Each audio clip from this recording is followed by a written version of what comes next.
is a soul doing leading up to birth? During all the different pieces that end up with a life being created, what is the soul's participation in all of that? So, conception. Let's start with conception. I learned about conception, more about conception actually. I had just started my work as a prenatal medium, and I was taking a class, a workshop about death in a small bookstore. And I let everybody know there that I was a prenatal medium. And one of the gentlemen in the class asked me, when does a soul connect to the body? And I actually at that point didn't know the answer. So I tapped in, I asked for the answer. And right there in that kind of drabby little room in the back of that bookstore, sitting on a hard metal chair, I was shown the miracle of a new connection between a soul and a body being created. And it's at conception. And when that happens, the soul, there's a cord, a silver cord that is created between the body and the soul. And that cord remains intact until death. No matter what happens, no matter how much astral projection takes place, we'll talk about that in a minute, all the way leading up until birth, that connection stays intact. So let's talk about conception for a second. Conception, so many different things can happen during conception. Conception can be a beautiful, magical, amazing experience, and one or both parents can see things, feel things, just know that it's happened. And sometimes, as we all know, it happens and we have no idea that it has happened. But the soul can actually take active part in making that happen. And if they know that who their parents are going to be, they know that they want conception to happen at a certain time. Sometimes it's because they want to be born under a certain astrological sign.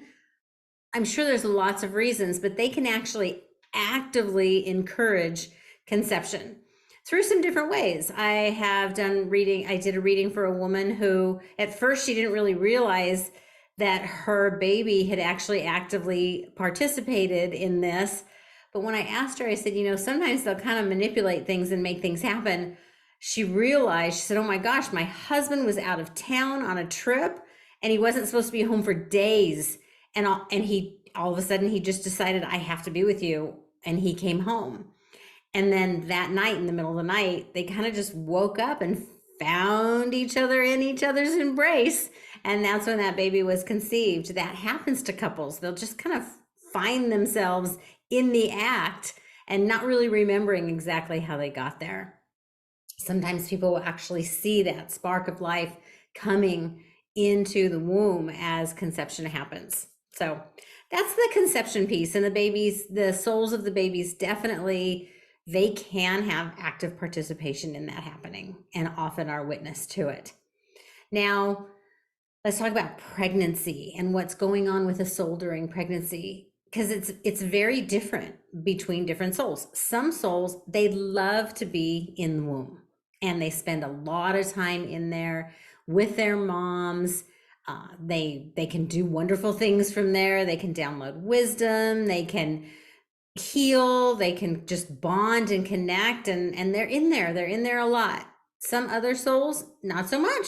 They don't really, it's tight in there. It's a little squishy. They're not really going to spend a lot of time in the body until they're born. And some are just kind of a little bit of both. And a pregnant woman can actually really kind of tell when the baby's really, really active, chances are the soul is in the body. When it's a little quieter, then maybe the soul's not there. Maybe the soul's taking care of other things. That's why, it's not always worrisome just because an active baby in utero settles down for a little while. That's okay. That doesn't necessarily mean there's anything wrong. It just might be that the soul isn't in the body during that time. Always connected though with that beautiful, beautiful, amazing cord. So let's talk about birth. So when birth is happening, the baby can't be born until the soul is in the body. And one of my wonderful teachers that I've learned from, Echo Bodine, told this great story about a woman that was in labor for so long. And she tapped in, and this soul was having a going away party on the other side. And she said, you need to come. This needs to happen. And he's like, I'll be there when I'm ready. And right before that baby was born, she heard somebody say, look out, over her shoulder. And here he came right into the body. And then the baby was born. So the soul can definitely actively participate in helping with delivery. So Anne can be in, distress. If something's going on, the soul is participating in a lot of that, but the baby isn't born until the soul comes into the body. Now, just because birth has happened doesn't mean the soul is always in the body. Once we're born, we can astrally project. If you've ever been sleeping really, really deeply and kind of jolted awake, that sometimes is your soul coming right back into your body.